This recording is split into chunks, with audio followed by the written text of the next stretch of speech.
매일 아침 꼭 챙겨야 할 뉴스 딱 3개만 골라서 깊게 들여다봅니다. 뉴스 3개 시간인데요. 오마이뉴스의 곽우신 기자 모셨습니다. 어서 오세요. 네, 안녕하세요. 박지훈 변호사 모셨습니다. 어서 오세요. 안녕하십니까? 네, 자, 첫 번째 소식 가볼까요? 네, 대검찰청이 LH한국토지주택공사의 투기 수사를 지원할 목적으로 검찰 내 부동산 투기 사범 수사 협력단을 설치하기로 했습니다. 수사 협력단은 경찰 중심의 수사를 지원하는 한편 검찰이 직접 수사를 할 수 있는 6대 중요 범죄에 해당하는 사안에 한해서는 일선 검찰청에 직접 수사를 지휘하기로 했습니다. 3기 신도시 관할 검찰청은 의정부, 인천, 고양, 부천, 성남, 안산, 안양지청 등인데요. 네. 대검은 이제 경찰 중심으로 본격화된 이 투기 수사와 관련해서 협력을 위한 컨트롤 타워가 필요하다라는 입장이었습니다. 협력단은 약 20명 규모로 꾸려지게 되고 일선 검찰청의 전담 수사팀, 검사 지정, 또 검찰청과 시도 경찰청 간 한라인 등의 협력 체계를 구축한다고 했습니다.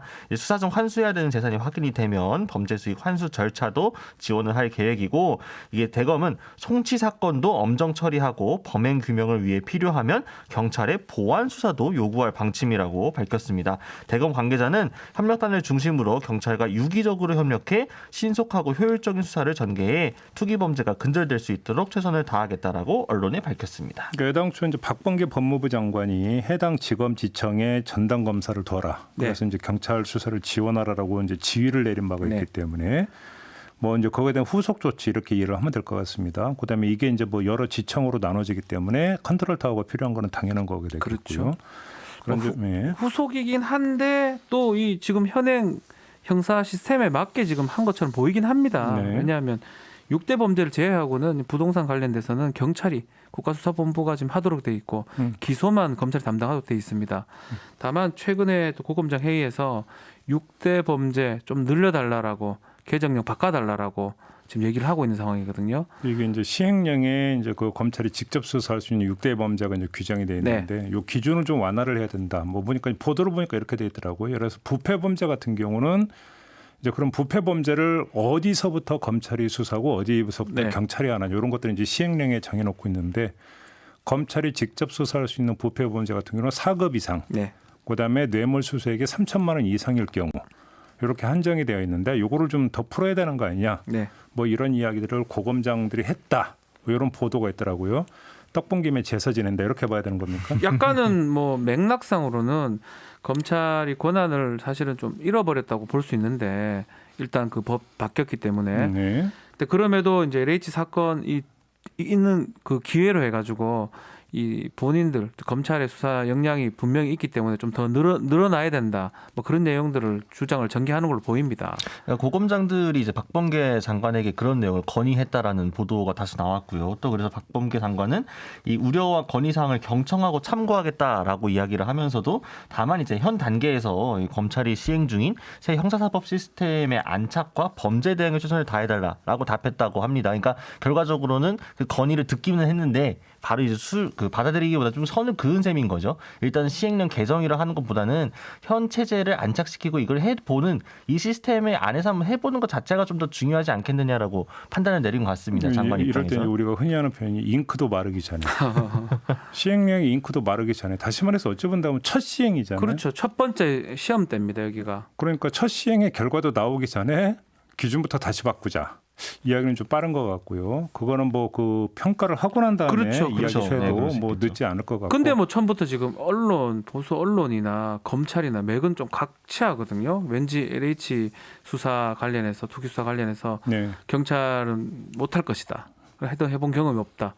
그런 식으로 계속적으로 보도가 되기 때문에 검찰의 이런 주장도 조금 더 힘이 실리는 게 아닌가 보입니다. 반대로 경찰은 사활을 걸고 하지 않을까 싶습니다. 왜냐하면 자신들의 수사 역량을 증명할 수 있는 또 시험대이기도 하기 때문에 경찰이 만약 이번에 제대로 성과를 낸다고 하게 되면은 역시 검경 수사권 조정 잘했구나, 경찰도 신뢰할 만하구나라는 이 또 하나의 선례가 생기는 거 아니겠습니까?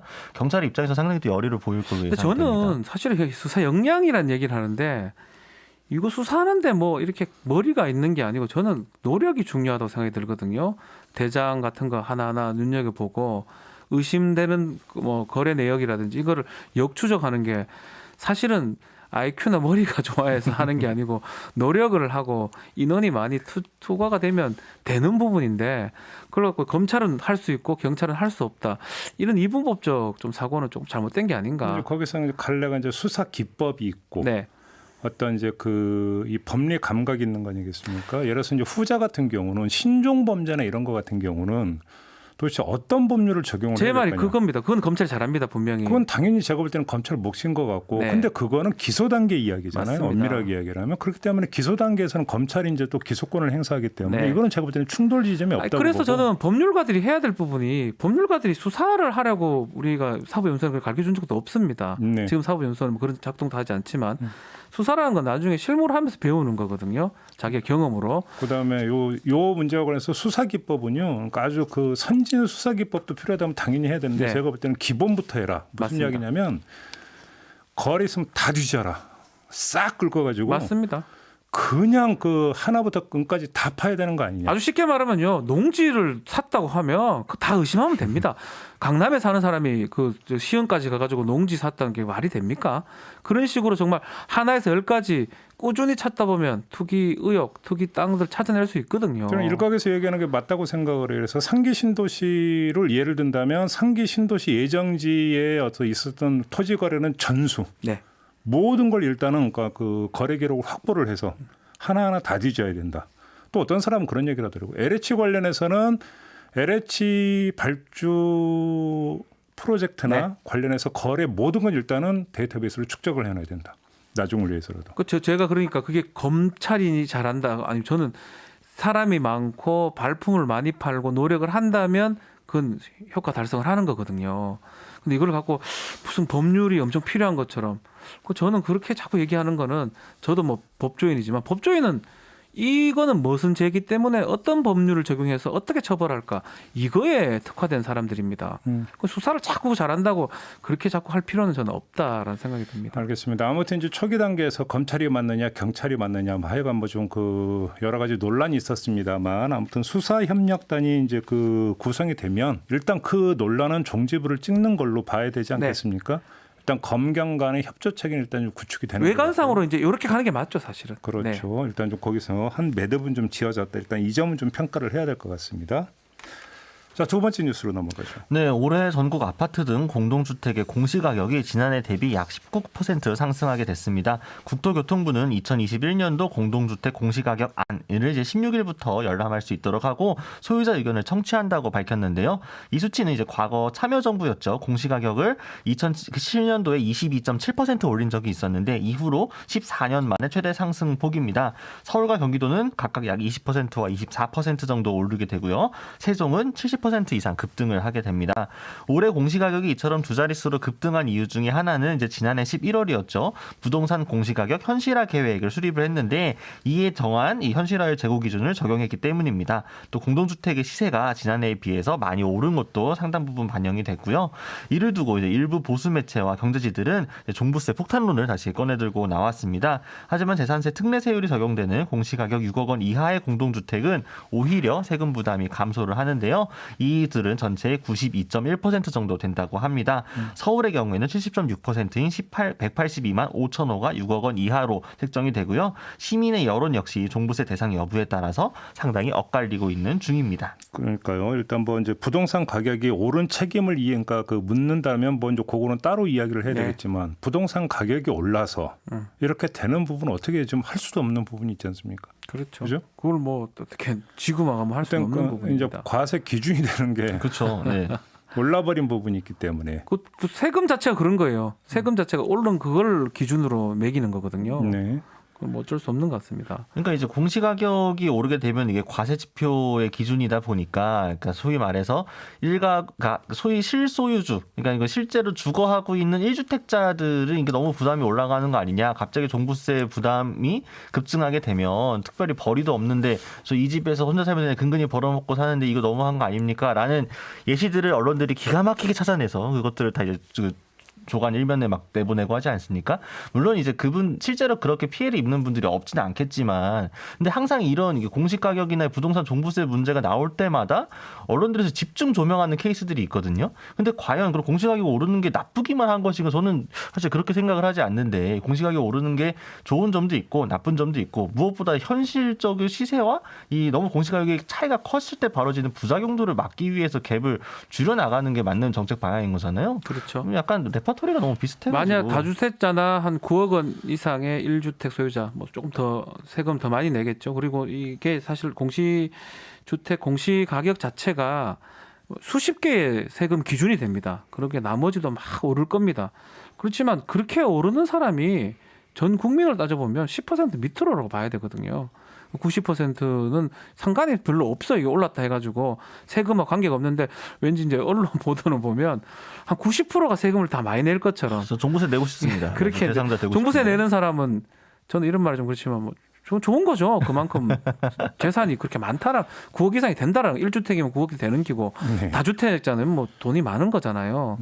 그렇게 좀 이렇게 뭐래, 제 생각이 그런지 몰라도 아주 그 10%는 안 될 겁니다. 아마 내는 사람이 그 적은 수의 포인트를 좀 맞추는 게 과연 좀 바람직한 방향인가는 좀 생각을 해봐야 될 것 같습니다. 가진 자가 세금을 내는 건 너무나 당연한 거고요. 그러니까 그거에 맞춰가지고 정부도 이제 당연히 과세 기준을 마련해야 되는 거 아니겠습니까? 근데 이제 이런 얘기를 하잖아요. 이게 실현된 이익이 아니지 않냐. 그잖아요. 뭐 그건 그렇죠. 그렇지만 많이 올랐으면 기분은 좋지 않습니까? 실현될 수 있는 이익이잖아요. 아니 근데 그런 것도 있어요. 만약에 어떤 그 공공주택 잔지들의 시장적인 가격이 좀 저평가되어 있는 부분이 있다고 하면 오히려 공시 가격이 오름으로써 시장 가격이 공시 가격에 의해서 상승하게 됨으로써 제대로 평가받는 호재로 작용하기도 하거든요. 그런 경우도 있고, 또 예를 들면은 이제 뭐 안심전세대출처럼 그 청년들이나 신혼부부들이 전세대출 상품 받으려고 할 때 공시 가격이 어느 정도 받쳐줘야만 90% 대출 상품을 이용할 수 있는데, 그런 그 공시 가격 같은 게 너무 낮게 되면 대출 자체가 안 되는 경우도 많거든요. 집이 없는 사람들의 경우에는 공시 가격이 올라주는 게 오히려 또 은행 전세를 통해 가지고 내가 주거 안정화하는데 크게 기여할 수 있기 그렇죠. 때문에 네. 이런 부분도 같이 좀 고려를 해야 되지 않을까 싶긴 합니다. 네, 팬더 블랙키님이 우리 박지은 변호사에게 댓글을 달아주셨어요. 기분으로 세금 내냐. 기분은 아닌데 저는 내야 된다고 의무로 생각하고 세금 많이 냅니다. 아, 그렇습니까? 기분은 안 좋습니다. 낼 때는 기분이 안 좋지만 지금 비싼 집 산다라고. 아니 이분이 비싼 집은 아니지만 내야 되면, 내 집 사실은 부담스럽죠. 그 세금 내는데 막 등등등등칠 춤추는 사람 없겠죠. 그렇지만 당연히 해야 될 일이고 그게 사회적 책임이니까 그 냈을 땐 나중에는 까먹어 버립니다. 그리고 이게 잘 쓰이겠지라고 생각하고. 그 저뿐만 아니고 대부분 그럴 거라 저는 생각하거든요. 죄송합니다. 기분은 좋지는 않습니다. 세금 내는데. 알겠습니다. 근데 워낙 이제 그 레파토리가 거의 똑같기 때문에 네. 뭐 실현되지 않은 이익인데, 네. 그다음에 그 딱 한 채 있는 건데, 네. 은퇴자인데, 뭐 이런 거 이 레파토리 항상 딱 똑같은 그렇게 거 아니겠습니까? 나갑니다. 예, 세 가지 얘기가 나옵니다. 뭐 워낙 이야기가 많이 나왔던 거기 때문에 한번 환기만 하고 넘어가도록 하겠습니다. 마지막 뉴스로 넘어가죠. 네, 영화 미나리가 그 미국 영화예술학 과학 아카데미가 주관하는 아카데미상 6개 부문 후보에 오르게 되었습니다. 배우 윤여정이 여우조연상 후보에 노미네이트 된 것과 더불어서 최고 영예인 작품상, 감독상, 또 나무주연상, 각본상, 음악상 등에 오른 건데요. 이제 지난해 6개 부문 후보에 올라서 작품상과 감독상 등 4개 상을 받았던 기생충에 이어 이번에도 한국어 영화가 아카데미상 후보 지명에 이르게 된 겁니다. 만약에 이제 스티븐 연 같은 경우에는 이제 아시아계 배우로는 4번째로 나무주연상 후보에 오른 게 되고요. 특히 지금 조명을 많이 받고 있는 게 배우 윤여정의 여우조연상 후보 지명인데요. 특히나 좀 아카데미가 아시아계 이제 인사들에게 조금 인색한 거 아니냐라는 지적이 항상 있어 왔는데, 뭐 이번에 이제 노미네이트 된 것 자체가 그 장벽을 좀 넘었다라는 데 의의가 있다, 이렇게 평가를 많이 받고 있고요. 만약에 배우 윤여정께서 이 미나리가 상을 받게 된다고 하면은 미국 배우조합상에서 여우조연상과 나무주연상, 또 최고상인 앙상블상 등의 이름에 올린 데 이어서 지금 미국 감독조합상, 감독상 후보, 미국 제작자조합상, 작품상 후보 등 여러 군데 또 이름을 올리고 있는 상태입니다. 과연 최종 결과가 어떻게 나올까지도 좀 귀추가 주목이 되는 상황이죠. 뭐 어렵게 생각할 것 없이 그 기생충이 6개 후보가 돼서 4개 탄 거잖아요. 네. 그냥 똑같게 4개만 타면 돼요. 그렇지 않나요? 아유, 이 뭐 저는 야, 아카데미라는 거 저 어릴 때 참 딴딴딴딴 이렇게 그 보는 그런 거였는데 뭐 우리가 이렇게 와가지고 확 쓸어갈 줄은 주말의 명화로 보셨습니까? 주말의 명화, 토요일 명화극장으로 명화, 보셨습니까? 명화극장 그런 걸로 이제 봐야 될 거였는데 우리 영화가 그렇게 간다는 것도 그렇고 우리 배우가 심심하면 감독상, 주연상 올라간다는 게 너무 뭐 감동스럽고 이번에 저는 뭐 이제 감독상 이건 탔으니까 이번에는 윤여정 씨 꼭 조연상 받아봤으면 좋겠습니다. 아니 듣는 감독 왜 그 김세계 그런 그것도 것을- 받으면 더 좋고요. 이양 받는 거. 그러니까 이제 다 받으면 좋은 거지. 다 받으면 더 좋고. 기생충 때하고는 조금 이제 다르긴 합니다. 그러니까 기생충 같은 경우에는 온전히 이제 한국에서 제작된 한국의 감독과 이제 한국 배우들이 참여한 영화라고 하게 된다면은 이제 미나리 같은 경우에는 일단 정미삭 감독이 한국계 미국인이고 그리고 이제 미국 배우들과 미국을 배경으로 촬영한 영화이고 대사 같은 경우에도 이제 한국어 대사도 꽤 나오지만 영어 대사도 꽤 나오는 편이거든요. 그리고 주요하게 집중된 것 자체가 이제 미국으로 이주한 이제 한인 가족들이 어떻게 여기서 정착을 하게 되고 소위 이제 우리 미국에서 항상 갖고 있었던 미국은 이주민의 나라다, 아메리칸 드림을 이룰 수 있다라고 했던 그것들이 실제 소시민적인 삶의 한가운데서는 제대로 작동하지 않는 그 꿈은 이미 부서진 지 오래다라는 미국의 현실을 보여줘요. 사실 굉장히 미국적인 영화거든요. 그렇기 때문에 오히려 미국인들이 봤을 때는 더 많이 와닿을 수 있는 부분들이 있지 않을까라는 생각이 듭니다. 그렇기 혹시 때문에 과구신 기자 영화 보셨습니까? 아직 못 봤습니다. 네. 저는 사실 그 본 사람처럼 IPTV 얘기를 해가지고. 나오길 기다리고 있습니다. 개봉했다는데요? 개봉했어요? 그 영화관에서 개봉이 됐는데, 네. 근데 주변에서 워낙 많이 봐가지고 제가 이야기를 이미 스포일러 다 당해가지고 안 봤는데 이미 본 것처럼. 더 이상 돼가지고. 얘기하지 마세요. 네, 알겠습니다. 아무튼 참 이 윤여정 씨 연세가 올해 74인가 이렇게 되신다고 넘었습니다. 하시던데, 예. 네 그렇습니다. 사실은 나이는 숫자에 불과하다. 네. 그다음에 또 문화라고 하는 거에는 국경이 없는 거 아니겠습니까? 그렇죠. 네, 그 정말 그런 중요한 점에서 이제 그런 것들이 지금 모든 게 좀 증명이 되는 과정이 됐으면 네. 좋겠다 이런 생각을 좀 다시 한번 흐뭇합니다. 하게 됩니다. 흐뭇해. 그렇죠. 저는 이제 그 미나리 영화를 뭐 아직 보지는 못했는데 그 아역 배우가 저랑 조금 닮았다고 얘기를. 그래서 아니 뭐 닮은 사람이 뭐 아니, 본인 입으로 닮은 사람이 그렇게 많다고. 제가 메시지까지 받았어요. 네. 아들 아니냐고. 아들은 뭐 김씨인데 저는 박씨고 다른데 하여튼 어쨌든 간에 그만큼 관심이 있는데 네. 코로나고 이러니까 조금 두려워요 아직까지는. 그 쌍꺼풀이나 지어보세요. 지난주 그 청기누설 할 때 본인 그러니까 그 김학의 전 차관 닮았다. 본인 입으로. 네. 뭐 하여튼 그런 얘기들을 좀 많이 들었는데 하여튼 큰 상 좀 더 받았으면 좋겠습니다. 알겠습니다. 국민들 좀 내걸어. 예. 자, 뭐 낭보가 전해질 거라고 뭐 그렇게 기대를 하면서 오늘 뉴스 세계는 이렇게 마무리하도록 하겠습니다. 박지훈 변호사, 과구신 기자와 함께했습니다. 고맙습니다. 감사합니다.